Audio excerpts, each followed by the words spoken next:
Prabowo targetkan membangun 500 rumah sakit hingga tahun 2029.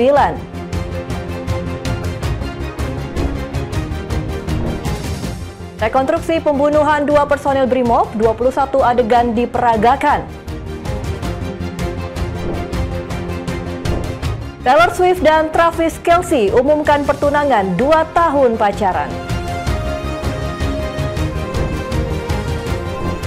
Halo, selamat petang pemirsa setia Berita Nasional TV. Senang sekali Berita Nasional Petang kembali hadir menyapa Anda. Selain 3 berita utama tadi, akan ada informasi lain dari dunia politik, ekonomi hingga isu sosial yang sedang hangat diperbincangkan. Bersama saya, Restu Wulandari, inilah Berita Nasional Petang selengkapnya.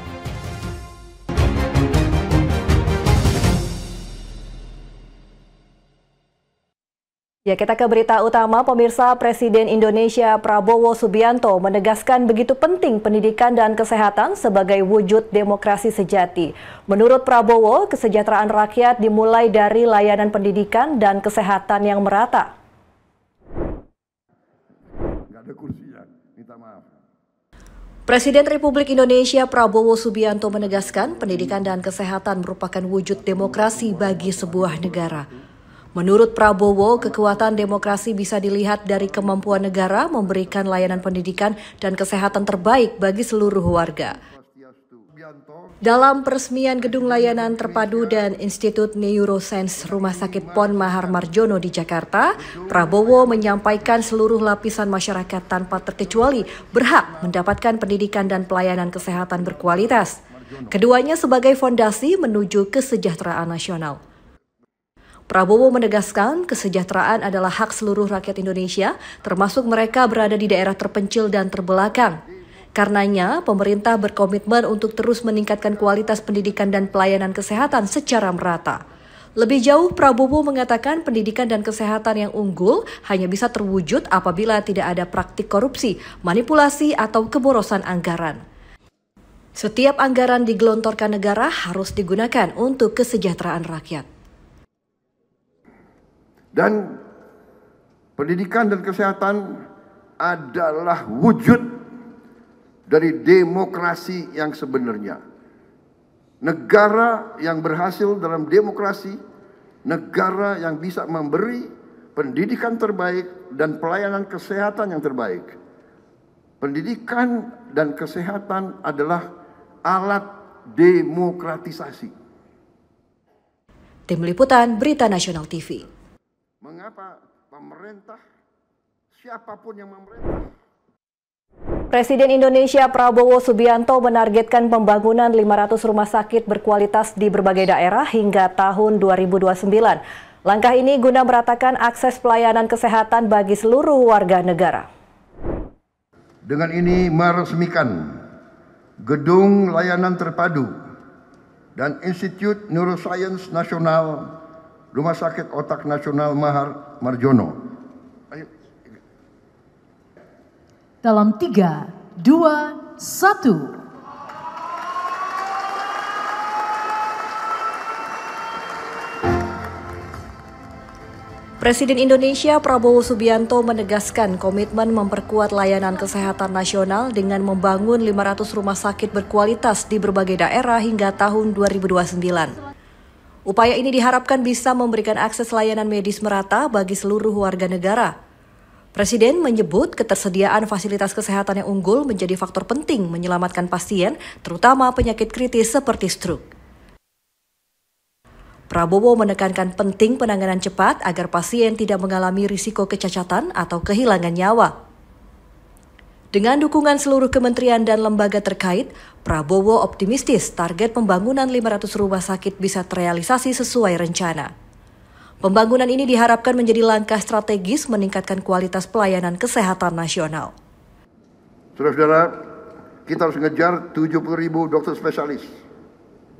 Saya juga target dalam 4 tahun ini kita harus membangun 500 rumah sakit di setiap kabupaten yang kualitasnya sangat tinggi. Tadi dikatakan kalau kena stroke 3 jam, kalau dapat pelayanan 3 jam selamat, bisa aktif kembali. Lewat 5 jam terapinya lama, bisa jadi beban bagi keluarga. Jadi bagaimana caranya 500 Menteri Kesehatan, 500 rumah sakit berkualitas bagus harus ada di semua kabupaten di Indonesia. Bisa. Tim Liputan Berita Nasional TV. Harus bisa. Pertama will dulu, harus. Hati kita. Pemerintah menyerukan platform digital beroperasi di Indonesia mematuhi aturan hukum mengenai isi konten demi menjaga demokrasi dan ruang digital yang sehat. Konten tidak memuat berita bohong, fitnah, dan ujaran kebencian. Pemerintah angkat bicara soal isi konten platform digital beredar dan beroperasi di Indonesia. Lebih mendalam, pemerintah menegaskan platform digital mematuhi aturan hukum. Isi konten tidak memuat berita bohong, fitnah, dan ujaran kebencian. Hal tersebut demi menjaga demokrasi dan ruang digital yang sehat. Pesan ini disampaikan dalam diskusi bersama antara media massa dan Kepala Kantor Komunikasi Kepresidenan Hasan Nasbi bersama Wakil Menteri Komunikasi Digital Angga Raka Prabowo dan Direktur Jenderal Pengawasan Ruang Digital Alexander Sabar. Di sini Hasan Nasbi membuka diskusi dengan menyampaikan keprihatinan atas marak DFK di dunia maya. Menurut Hasan, pihaknya sudah membangun kanal resmi Cek Fakta yaitu @cekfakta.ri dan mengapresiasi media massa sudah memiliki platform Cek Fakta. Hasan Nasbi mendorong media lain belum memiliki platform tersebut segera melakukan hal serupa. Itu nggak hanya makin serius tapi makin profesional. Ya, makin profesional. Dan ini bisa saja tidak hanya membuat kegaduhan, tapi juga meresahkan, bisa memecah belah bangsa, bahkan bisa menghambat pembangunan kita. Karena PCO sebenarnya, pemerintah nggak mau memonopoli cek fakta. Dalam kesempatan yang sama, Angga Raka Prabowo menekankan negara hadir melindungi masyarakat dari dampak buruk ruang digital. Angga berpesan kepada perusahaan teknologi menjaga demokrasi dan ruang digital. Kami pribadi sampaikan kepada para pemilik platform yang beroperasi di negara Kesatuan Republik Indonesia untuk juga patuh terhadap hukum yang berlaku di Indonesia gitu loh. Jadi kalau memang ada konten-konten yang isinya sudah jelas-jelas itu masuk dalam kategori DFK, kita juga meminta platform untuk secara by system, by otomatis juga menegakkan hukum yang berlaku di Indonesia. Kalau teman-teman juga lihat misalnya di salah satu platform, komen-komennya itu engineering by robot. Kita meminta platform juga menindak hal ini. Pemerintah menegaskan langkah ini bukan membungkam kebebasan berekspresi, tetapi melindungi masyarakat dari manipulasi digital. Dari Jakarta, Dio Malau, Berita Nasional TV. Kita beralih ke informasi seputar kriminal. Pemirsa, seorang pria pengedar merangkap kurir narkoba jenis ganja dibekuk polisi dari Polres Metro Jakarta Selatan. Dari keterangannya diketahui pelaku sudah 5 kali membawa paket ganja seberat 253 kg. Pelaku juga merupakan kaki tangan seorang narapidana dalam lapas. Ia masuk jaringan narkoba lintas provinsi. Jajar aja dulu, Pak. Jajar. Kalau saya cuma gudahin baru. Iya, tahu. Saya nggak jualan, Nggak jualan kok banyak ini maunya. Ini adalah video amatir penangkapan pengedar sekaligus kurir narkoba jenis ganja berinisial OM di rumahnya di kawasan Pondok Cabe Ilir, Tangerang Selatan, Banten. Dari penggeledahan di lokasi, polisi menyita lebih dari 13 kg ganja disembunyikan di dalam sebuah koper. Dari kicauan OM, diketahui sudah 5 kali bertransaksi dengan total berat narkoba mencapai 253 kg. Selain itu, OM merupakan kaki tangan seorang narapidana dalam lapas dan masuk jaringan narkoba lintas provinsi Aceh, Medan, dan Jakarta. OM meraup untung Rp300.000 setiap paket ganja berhasil diantar dan dijual. Ini dia cuma antar sesuai petunjuk dari temannya yang ada di lapas. Dia datang, dia kasih barang di situ, tempel di situ, nanti dia mendapatkan fee dari temannya yang ada di lapas, 200 sampai 300 juta per paket. Jadi kalau ini ada 12 paket. 12 paket berarti kali 300.000. 12 kali 300.000, 3.600.000. Saat ini polisi mengejar seorang DPO berinisial AB, penyuplai ganja dari Medan dan Aceh. Akibat perbuatannya, OM terancam pidana maksimal hukuman mati. Dari Jakarta, kontributor Berita Nasional TV. Kita beralih ke informasi lain, pemirsa. Truk muatan LPG menabrak truk tronton di ruas tol Lingkar Luar Jakarta. Kecelakaan menelan korban jiwa, pengemudi truk LPG tewas di tempat.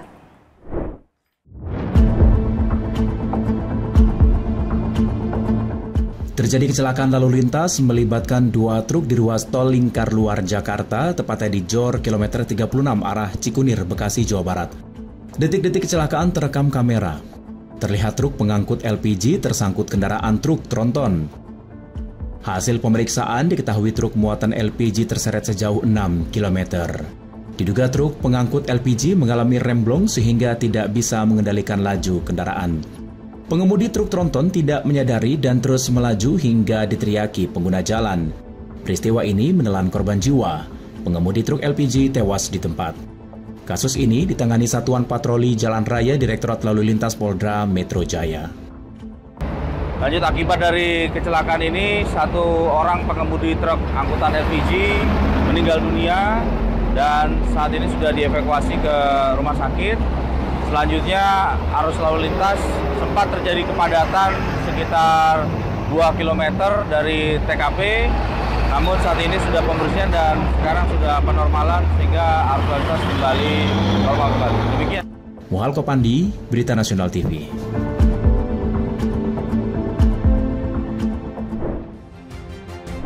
Informasi berita lain akan kami sajikan usai jeda berikut ini. Tetaplah bersama kami di Berita Nasional Petang.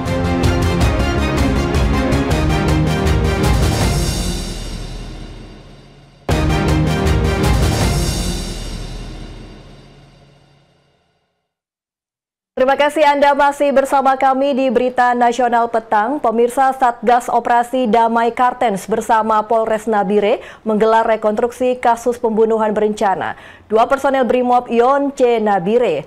Dalam rekonstruksi ada 21 adegan diperagakan.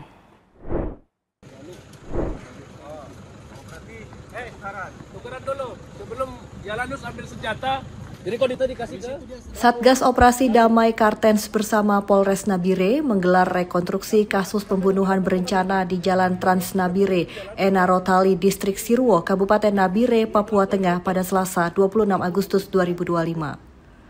Dalam kasus ini ada 2 korban yaitu Brigpol Arif Maulana dan Bribtu Nelson C. Runaki.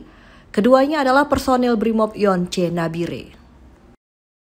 Rekonstruksi dipimpin Kasatgas Tindak ODC KBP Wahyu melibatkan personel gabungan Satgas Gakum, Satgas Tindak, serta Polres Nabire. Hasil rekonstruksi ada 21 adegan diperagakan guna menggambarkan peristiwa pembunuhan terjadi pada Rabu pagi 13 Agustus 2025.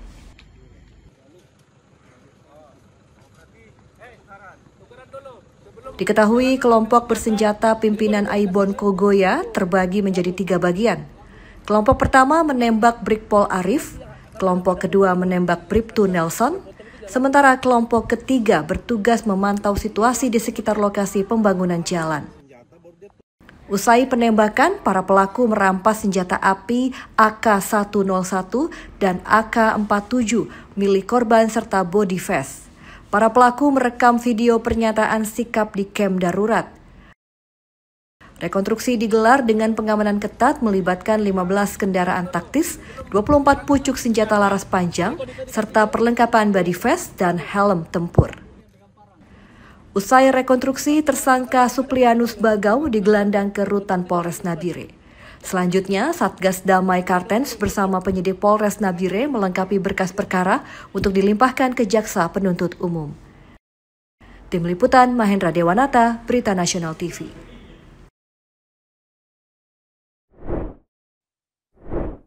Pria tercatat mantan tentara dibekuk polisi dari Polres Metro Jakarta Pusat lantaran membantu sang istri Tercatat tersangka kasus penipuan senilai 420 juta rupiah melarikan diri. Terjadi kejar-kejaran saat penangkapan di Majalengka, Jawa Barat. Ini dia, pria mantan tentara tak berkutik saat dibekuk petugas Satreskrim Polres Metro Jakarta Pusat di Majalengka, Jawa Barat pada Selasa malam 26 Agustus 2025. A, inisialnya. Sebelum ditangkap, sempat terjadi kejar-kejaran antara kendaraan ditumpangi A bersama istrinya dengan polisi di jalan raya. Keduanya berusaha melarikan diri. Dilaporkan, A membantu sang istri berinisial RR melarikan diri lantaran tersandung kasus penipuan sebesar 420 juta rupiah. Saat RR ditangkap, ia sedang menyusui bayinya. Penyidik menempatkan RR dan buah hatinya di ruang khusus. Kasus penipuan bermula dari laporan korban berinisial AS, warga Papua Tengah, melaporkan RR menjanjikan 1 unit kendaraan roda 4 seharga 420 juta rupiah. Uang sudah ditransfer, namun mobil tak kunjung diantar ke alamat korban di Papua Tengah. Jadi tersangka ini mengiming-imingi korban untuk membeli mobil baru. Jadi korban sudah mentransfer 420 juta, namun ternyata uangnya tidak digunakan untuk membeli mobil, namun untuk kebutuhan lain daripada tersangka. Hasil pemeriksaan diketahui, RR menghabiskan uang sebesar 420 juta rupiah untuk merenovasi rumah, membayar uang muka pembelian 2 unit mobil beserta cicilannya, membeli ponsel baru, membayar cicilan rumah, dan membeli emas. RR mengembalikan uang korban 80 juta rupiah secara bertahap. Akibat perbuatannya, RR dijerat pasal penipuan, sedangkan A disangkakan membantu tersangka melarikan diri. Dari Jakarta, Dio Malau, Berita Nasional TV.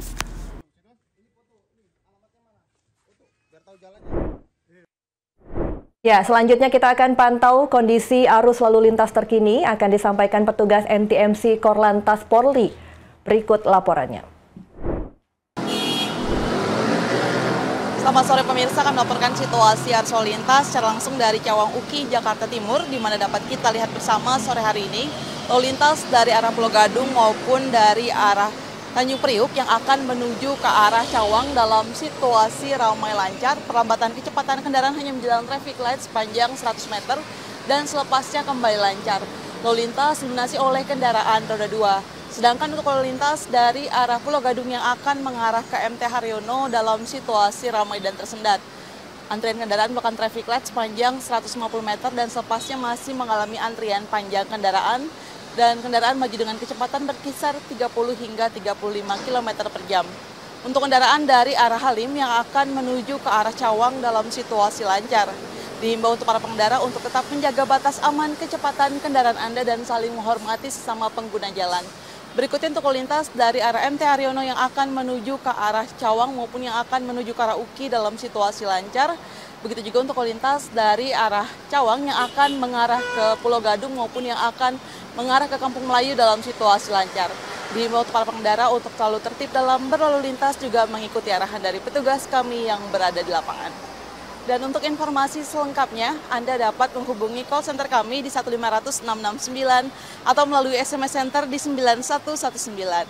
Salam presisi, demikian Brigadir Dinada melaporkan langsung dari Cawang Uki, Jakarta Timur. Kita ke informasi selanjutnya pemirsa, Kementerian Dalam Negeri menekankan penting peran pemerintah daerah mengoptimalkan penyaluran beras stabilisasi pasokan dan harga pangan atau SPHP. Upaya ini demi menjaga kestabilan harga beras di pasaran. Harga bawang merah, lalu juga dilanjutkan oleh beras karena ada 200 kabupaten kota yang mengalami kenaikan harga beras. Himbauannya disampaikan Sekretaris Jenderal Kemendagri Tom Sitohir saat memimpin rapat koordinasi pengendalian inflasi daerah yang membahas evaluasi dukungan Pemda dalam program 3 juta rumah. Acara yang berlangsung di Gedung Sansana Bakti Praja Kemendagri Jakarta Senin siang diikuti jajaran pemerintah daerah secara langsung maupun virtual. Data yang dipaparkan menunjukkan adanya peningkatan jumlah daerah yang mengalami kenaikan harga beras pada minggu ketiga Agustus 2025. Jika pada minggu sebelumnya kenaikan harga tercatat di 193 kabupaten kota, maka pada minggu ketiga bertambah menjadi 200 kabupaten kota. Meski demikian, daerah yang berhasil menurunkan harga beras mengalami peningkatan dari 50 menjadi 54 kabupaten atau kota. Kondisi ini menjadi tanda bahwa pengendalian harga beras masih memerlukan perhatian dan langkah yang lebih intensif. Berdasarkan catatan Perum Bulog, sekitar 50% keberhasilan distribusi beras SPHP sejauh ini ditopang oleh dukungan Pemda. Peran tersebut terwujud melalui berbagai program seperti Gerakan Pangan Murah maupun outlet yang dikelola daerah. Namun tantangan masih ada, terutama terkait keterbatasan akses pedagang kecil terhadap aplikasi Klik SPHP yang menjadi jalur utama pembelian beras tersebut. Kabupaten kota yang ada didelineasi. Gubernur Jakarta Pramono Anung memutuskan memberi diskon pajak barang dan jasa khusus sektor perhotelan sebesar 50% serta 20% untuk makanan dan minuman.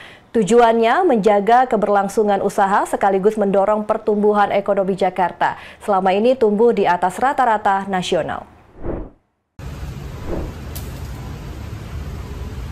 Kebijakan tersebut tertuang dalam keputusan Gubernur nomor 722 yang diteken Gubernur Jakarta Pramono Anung pada Senin. Dalam Kepgub itu, Pemprov DKI memberikan diskon pajak barang dan jasa tertentu untuk sektor perhotelan hingga 50% sampai bulan September 2025, yang berlanjut 20% dari bulan Oktober hingga Desember 2025, serta berlaku juga untuk sektor penjualan makanan dan minuman sebesar 20%. Prabowo menambahkan wajib pajak yang ingin memanfaatkan keringanan dapat menyampaikan surat pernyataan bersedia melakukan pelaporan data transaksi usaha secara elektronik dengan menggunakan sistem e-trap. Transaksinya usaha secara elektronik dengan menggunakan sistem e-trap yang selama ini kita gunakan dan para pelaku dunia usaha di Jakarta sudah tahu tentang hal itu. Dan juga apa yang kita lakukan ini sesuai dengan keputusan gubernur yang berikutnya saya akan mempertimbangkan sampai dengan tanggal 31 Januari 2026. Jadi saya akan evaluasi tentang hal itu. Pramono berharap langkah ini dapat membantu para pengusaha bertahan sekaligus mendorong pertumbuhan ekonomi Jakarta yang selama ini tumbuh di atas rata-rata nasional.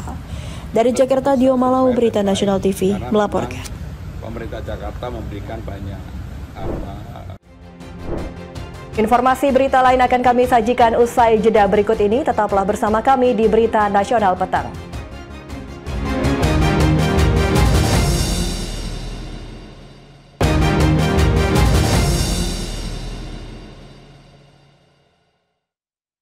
Terima kasih Anda masih bersama kami di Berita Nasional Petang. Pemirsa, badai debu melanda kota Phoenix, Amerika Serikat. Imbasnya mengganggu penerbangan lantaran awan gelap mengepul di bandara.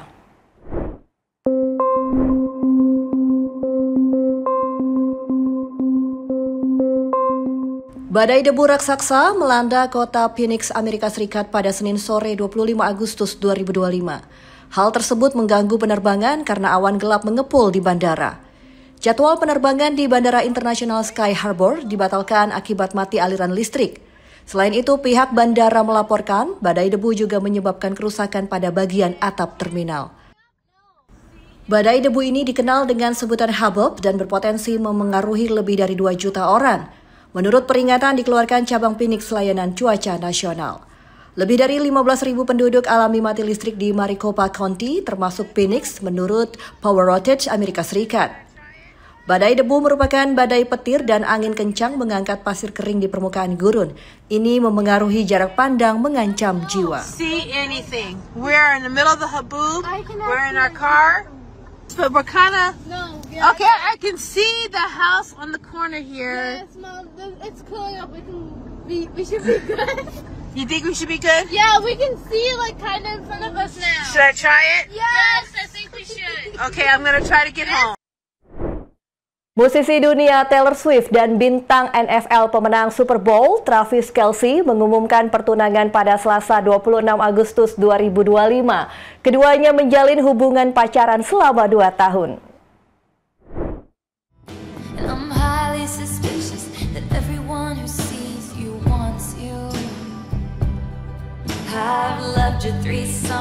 Pasangan Taylor Swift dan Travis Kelce bertunangan setelah 2 tahun menjalin hubungan berpacaran.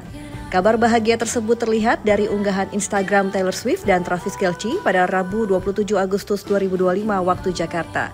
Guru bahasa Inggrismu dan guru olahragamu akan menikah, tulis Taylor Swift, merujuk pada profesi Taylor Swift dan Travis Kelce di dunia musik dan olahraga.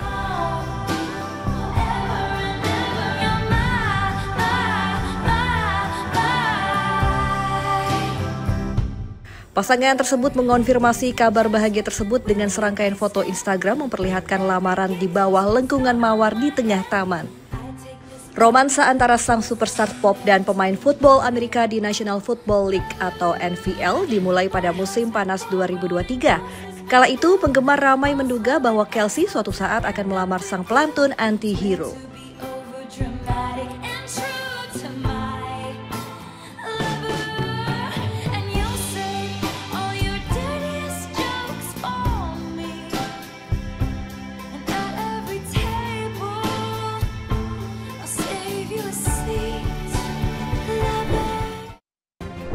Demikian berita Nasional TV telah menemani Anda. Saya Restu Wulandari beserta kru yang bertugas pamit undur diri. Selamat petang dan kembali beraktivitas.